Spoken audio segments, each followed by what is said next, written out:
அன்பான காலைக்கதிர் நிகழ்ச்சி நேயர்களே, இந்த நாளிலும் கூட மீண்டும் ஒரு விசை உங்களோடு கூட இயேசுவின் இனிதான நாமத்தில் இணைவதில் மிகுந்த மகிழ்ச்சி அடைகின்றேன். இந்த நாளிலும் தேவன் உங்களுக்கு போதுமானவராக இருக்க இயேசுவின் நாமத்தில் வாழ்த்துதல் கூறுகிறேன். இன்னைக்கு நமக்கு வருகிற வாக்குத்தத்தத்தின் செய்தி எங்கிருந்து பார்த்தீங்கன்னா, அப்போஸ்தலர் 28ஆம் அதிகாரம் 2வது வசனம். அந்நியராகிய அந்த தீவார் எங்களுக்கு பாராட்டின அன்பு கொஞ்சம் அல்ல அப்படின்னு சொல்லி அழகா பவுல் அப்போஸ்தலர் சொல்றாரு. இது எங்க நடக்குது அப்படின்னு பார்த்தீங்கன்னா, மெலித்தா தீவுல நடக்குது. அந்த தீவு மக்கள் எப்படி அவங்கள மழையிலும் குளிரிலும் இருந்தவர்களுக்கு நெருப்பூட்டி என்ன காரியங்களை செய்தார் அப்படின்றது தான் அந்த வாக்குத்தத்தம். இதை நான் சொல்வதற்கு ஒரு குட்டி நடந்த சம்பவத்தை உங்களோடு கூட பகிர்ந்து கொள்ள ஆசைப்படுறேன். என்ன அப்படின்னு சொன்னால், டெக்சாஸ் கடற்கரையோரமாக வெறும் கால்களோட தளர்ந்த நடையுடன் எத்தனை பேர் அப்படின்னு சொன்னால், ஸ்பெயின் நாட்டை சேர்ந்த 4 பேர் என்ன செய்கிறாங்க, நடந்து போகிறாங்க. அவங்களால அடுத்த அடி கூட எடுத்து வைக்க முடியல. ரொம்ப கஷ்டப்பட்டு என்ன செய்கிறாங்க, ஒவ்வொரு அடியாக எடுத்து வைக்கிறாங்க. அப்படி எடுக்கும் பொழுது என்ன நடக்குது அப்படின்னு சொன்னால், அவங்களுக்கு என்னது, அவங்க இந்த பிரயாணத்தை ஸ்டார்ட் பண்ணியது எத்தனை 6 மாதங்களுக்கு முன்பதாக எத்தனை பேரோட கூட அப்படின்னு சொன்னால் 600 மக்களோட அந்த பிரயாணத்தை எப்படியாவது அதை கண்டுபிடிச்சிடணும் அப்படின்னு சொல்கிற முயற்சியில் புறப்பட்டதில் கடைசியாக மீண்டவர்கள் தான் இந்த 4 பேர். அப்போ அவங்க கடந்து வரும்போது அவங்களுக்கு அடுத்த அடி கூட எடுத்து வைக்க முடியல.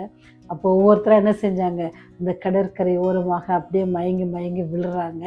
அப்படி விழுவதை பார்த்து செவ்விந்தியர்கள் என்ன செய்கிறாங்கன்னா, அங்கே பார்த்து என்ன அவங்க இது யார் அப்படின்னு சொல்லி பார்க்குறாங்க. அப்போ தான் அவங்க என்ன செஞ்சாங்க, வேட்டையாடிட்டு திரும்பி வராங்க. அப்படி அவங்க திரும்பி வரும்பொழுது அங்கே கிடந்த அந்த ஸ்பானிய மக்களை பார்த்துட்டு அவங்களுக்கு என்ன செஞ்சாங்களாம், அவங்க மேலே கொஞ்சம் மனதுருகி என்ன செய்கிறாங்க, அவங்கள பார்க்குறாங்க. அவங்க குளிரில் நடுங்கிட்டு இருக்கிறாங்க. அவங்கள தூக்கிட்டு போய் அவங்க இருக்கிற இடத்துல அனல் மூட்டி அவங்களுக்காக என்ன செய்கிறாங்க, எல்லா காரியங்களும் செய்து உணவு கொடுக்குறாங்க. அவங்களுக்காக பாடலை பாடி அவங்கள தைரியப்படுத்துகிறாங்க. நீங்கள் ஆபத்தில் இல்லை, நீங்கள் உங்களை காப்பாற்றிட்டோம் அப்படின்னு சொல்கிற அளவுக்கு அவங்கள சந்தோஷப்படுத்துகிறாங்க, அவங்கள தைரியப்படுத்துகிறாங்க. அப்போ அந்நியராகி இருந்த அந்த செவிந்தியர்கள் என்னது, ஒரு அன்பையும் கனிவையும் என்ன செய்கிறாங்க, அந்த மக்களுக்கு காட்டுறாங்க. அதை பார்த்த இவர்களுக்கு அந்த ஸ்பெயின்லேருந்து போனால் இவங்களுக்கு என்ன ஆகுதுன்னா, ரொம்ப மகிழ்ச்சி தந்தது. அதுவே அவங்களுக்கு என்னன்னா பெரிய தைரியத்தை தந்துச்சு. அதனால் என்ன செய்கிறாங்க, திரும்பி அவங்க நாட்டுக்கு போகிறாங்க. நாட்டுக்கு போய் நடந்த காரியத்தை எல்லாத்தையும் சொல்லி என்ன செய்கிறாங்களாம், சந்தோஷப்படுறாங்க. இது என்ன காட்டுது அப்படின்னு சொன்னால், அந்நியராக இருந்தவங்களுக்கு யார் செய்கிறாங்க, அந்த மக்கள் என்னது பாராட்டின ஒரு கிருபை, ஒரு அன்பு தான். கொஞ்சம் அவங்க உதவி பண்ணுது, அவங்களுக்கு எவ்வளோ ஒரு மகிழ்ச்சி தந்துச்சு. அவங்களுக்கு குறித்து அவங்க எப்படி சொல்லியிருக்கிறாங்கன்னு பாருங்கள். அதனால தான் இன்றைக்கி அதை நம்மளால் வாசிக்க முடியுது. இந்த கதை இப்படி பார்க்குறோம். அதே போல் வேதாகமத்தில் அப்போஸ்தலர் 28ஆம் அதிகாரத்தில் சொன்னாங்கல்ல, அந்த தீவார்கள், அந்த தீவில் இருந்தவங்க, மெலித்தா தீவில் இருந்த மக்கள் என்ன செய்கிறாங்கன்னு சொன்னால், பவுல் அப்போஸ்தலர் அவங்க கப்பல் சேதத்தில் மாட்டி கொண்டு பொழுது அவங்க போய் கரை சேர்ற இடம் தான் அந்த இடம். அங்கே போகிற நேரம் மொத்தம் என்னென்னா மழையும் குளிர்காலமாக இருந்துச்சு. அப்படி இருக்கும் பொழுது அவங்களுக்கு என்னது, நெருப்பூட்டி அவங்களுக்கு அனல் கொடுத்து அவங்களுக்கு என்னது ஆகாரம் கொடுத்துருந்தாங்க. அந்த டைமில் என்ன ஆகுதுன்னு சொன்னால், பவுலுக்கு என்ன செய்யுது, அங்கே ஒரு பூச்சி கடிக்குது. அந்த பாம்பு கடித்த உடனே எல்லாரும் நினச்சாங்க ஏதோ தப்பு செஞ்சுருக்கான், அதனால தான் கடலில் அவனுக்கு சேதம் வந்திருக்கு. ஆனால் அங்கே கடல்லேருந்து தப்பித்து வந்தாலும் அவனுடைய பிரச்சனை என்ன தீரலை, அதனால தான் இங்கே அவனுக்கு தண்டனை கிடச்சிச்சுன்னாங்க. ஆனால் அவர் உதறி நெருப்பில் போடுவார். அப்படியே அவங்க என்ன செய்கிறாங்க, எதிர்பார்க்குறாங்க அவனுக்கு கை கால்லாம் வீங்கிரும், இப்போ எப்படியும் சாக போகிறான் அப்படின்னு. ஆனால் ஒன்றும் நடக்கலை. அதுக்கப்புறம் அவங்க என்ன செஞ்சாங்க, இல்லை இது இது தேவனுடைய மனுஷன் அப்படின்னு சொல்லி அவங்க இரக்கம் காட்டினாங்க. அந்த மக்கள் அவங்களுக்கு இரக்கம் காட்டி அங்கே ரொம்ப 3-4 நாட்கள் அங்கே தங்குறாங்க. அங்கே தங்கியிருக்கிற காலத்தில் பவுல் அப்போஸ்தலர் என்ன செய்யறச்சுன்னா, அங்கே இருக்கிறவங்களுக்கு வியாதிஸ்தருக்கெல்லாம் சுகம் தர்றாரு. இதெல்லாம் நடக்கிற காரியங்கள். கொஞ்சம் இரக்கம்தான். எப்படி பவுல் அப்போஸ்தலர் அவங்களுக்கு காட்டின அந்த தீவார் காட்டின இரக்கம், அதே போல் இவர் அந்த மக்கள் மேல் காட்டின இரக்கம், தயவு. அதனால் அந்த இரக்கத்தில் நடுவில் என்னன்ற ஒரு வார்த்தை இருக்குது அப்படின்னா, அன்புன்ற வார்த்தை இருக்குது. நீங்களும் நானும் காட்டுகிற அன்பு எப்படிப்பட்டதாக இருக்குது அப்படின்னு சொல்லி யோசிக்கணும். நாம் மற்றவர்களிடம் எப்படி அன்பு காட்டுகிறோமோ, அந்த அன்பு காட்டும் பொழுது நமக்கு மாத்திரம் இல்லை, அன்பு பெறுகிறவர்கள் அதிகமாக சந்தோஷப்படுவார்கள். மாத்திரம் இல்லை, அன்பை கொடுக்கிறவர்களும் என்ன செய்யலாம், சந்தோஷம் அடைய முடியும். நம்ம ஏதாவது ஒரு சின்ன ஒரு காரியம் ஒருத்தருக்கு செஞ்சிட்டோம், அன்பான காரியம் அன்பாக செஞ்சிட்டோம் அப்படின்னா அவங்க படுகிற சந்தோஷத்தை பார்த்து நமக்கு மகிழ்ச்சி அடைவல்ல. அதனால தான் எங்கள் சொல்லுது மகிழ்விக்கும் அன்பு. நாம் ஒருத்தர் என்ன செய்யணுமா, மகிழ்விக்கிற ஒரு அன்பாக இருக்கணும். எப்படி அந்த தீவார்கள், அந்த தீவில் இருக்கிற மக்கள் அவங்கள அந்நியர்களை உபசரித்து, அந்நியர்களை பாதுகாத்து, அவர்களை காப்பாற்றி ஆகாரம் கொடுத்து, ஒரு ஊழியக்காரனே என்ன செஞ்சாங்க, காப்பாற்றினாங்க.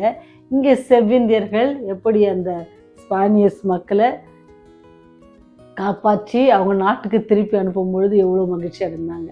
அந்த மாதிரி உங்கள் வாழ்க்கையில் நீங்கள் நிறைய செஞ்சுருப்பீங்கன்னு நினைக்கிறேன். அதே போல் இன்றைக்கி நாள் எடுத்துகிட்டு இன்றைக்கி யாருக்காவது ஒருத்தருக்கு மேலே நீங்கள் அன்பு காட்டுங்க. அந்த அன்பின் சந்தோஷத்தை நீங்கள் பரிபூரணமாக பெற்றுக்கொள்ளுங்கள்.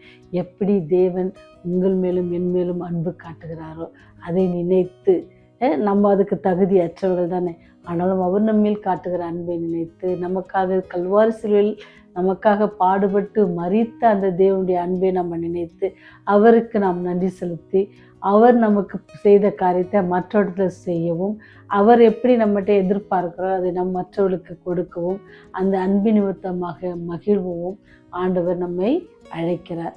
ஏன் சொன்னால் மகிழ்விக்கும் அன்பு ஆண்டவர்கிட்ட இருக்கிறது.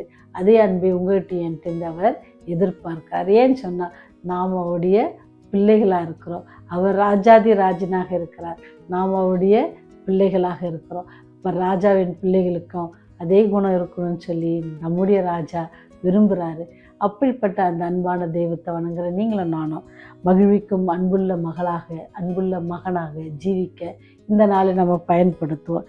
இன்று கூடுமானால் ஒரு மனிதனுடையாவது அன்பு காட்டி மகிழ்வியுங்கள், மகிழுங்கள். இது செய்வீர்களா? ஜெபம் செய்வோம்.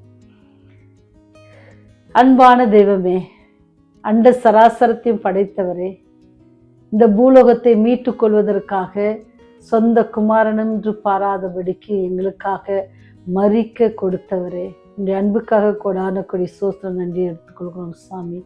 உங்களுடைய அன்பு எங்களுடைய பாவத்திலிருந்து எங்களை மீட்டு எங்களை மகிழ செய்தது போல, நீர் மகிழ்ந்தது போல, பரலோகமே மகிழ்ந்தது போல, நாங்களும் இன்று நன்மையான காரியங்களை செய்து மற்ற அன்பு காட்டி ஆண்டவரை மற்றவர்களுக்கு மகிழ வைக்கவும் நாங்களும் மகிழத்தக்கதாக நீங்கள் கிருபை செய்யுங்க சாமி. நாங்கள் இனிமேல் அன்பு வைத்து உம்முடைய காரியங்களை நாங்கள் பின்பற்றி நடக்க எங்களுக்கு போதித்தரலுங்க சாமி. ஆண்டவரை வேதத்தில் சொல்வது போல அன்பு எனக்கு இராவிட்டால் நான் ஒன்றுமில்லை என்று சொல்லப்படுகிறது சாமி. நாங்கள் ஓசையிடுகிற கைத்தாளம் போல இல்லாதபடிக்கு, வெண்கலம் போல் இல்லாதபடிக்கு ஆண்டவரே, உடலை சுட்டரிக்க கொடுத்தாலும், ஆண்டவரே அந்நிய பாஷைகளை பேசினாலும் எங்களிடத்துல அன்பு இல்லை அப்படின்னு சொன்னால் நாங்கள் ஒன்றும் இல்லை என்பதை நாங்கள் உணர்ந்து நாங்கள் அன்புள்ளவர்களாகி ஜீவிக்க, ஆண்டவரை எல்லோரும் மகிழ்ச்சியாக வைக்க, ஆண்டவரை நாங்கள் எல்லோரோடும் அன்போடு இருக்க நீங்கள் கிருபை செய்யுங்க. மனபாரத்தோடு யாராவது இருப்பாங்கன்னு சொன்னால் இந்த செய்தியை கேட்கும் பொழுது அவள் மகிழத்தக்கதாக, அவள் வாழ்க்கையில இன்று மகிழ்ச்சியான காரியங்கள் நடக்க நீங்கள் கிருபையை பாராட்டுங்க ராஜா. அவருடைய கண்ணீர் கவலைகள் எல்லாம் நீக்கி போடுங்க, வியாதிகள் எல்லாம் சொஸ்தமாக்குங்க ஆண்டவரே. ஆண்டவரே, ஆலயத்துக்கு வர வேண்டும் என்று வாஞ்சியோடு இருக்க பிள்ளைகளுக்காக செபிக்கிறோம். ஆலயங்களுக்கு செல்ல வேண்டும் என்று வாஞ்சியோடு இருக்க பிள்ளைகளுக்காக செபிக்கிறோம். சென்று உம்மை ஆராதிக்க, உம்மை தொழுது கொள்ள அவர்களை நீங்கள் கிருபையை பாராட்டுங்க, பாதுகாத்து கொள்ளுங்க, வழி நடத்துங்க சுவாமி. உடைய ராஜ்யம் வரும்போது நாங்கள் ஒருவரும் கெட்டு போகாதபடிக்கு அந்த நித்திய ராஜ்யத்தில் உம்மோடு கூட நித்தியமாக வாழ்வுகிற பெரிய பாக்கியத்தை, பெரிய ஸ்லாக்கியத்தை நீர் எங்களுக்கு கிருபையாய் தர வேண்டுமா? இயேசுவின் வழியாய் தாழ்மையோடு ஜெபிக்கிறோம் ஜீவனுள்ள பரலோக பிதாவே, ஆமென். ஆமென்.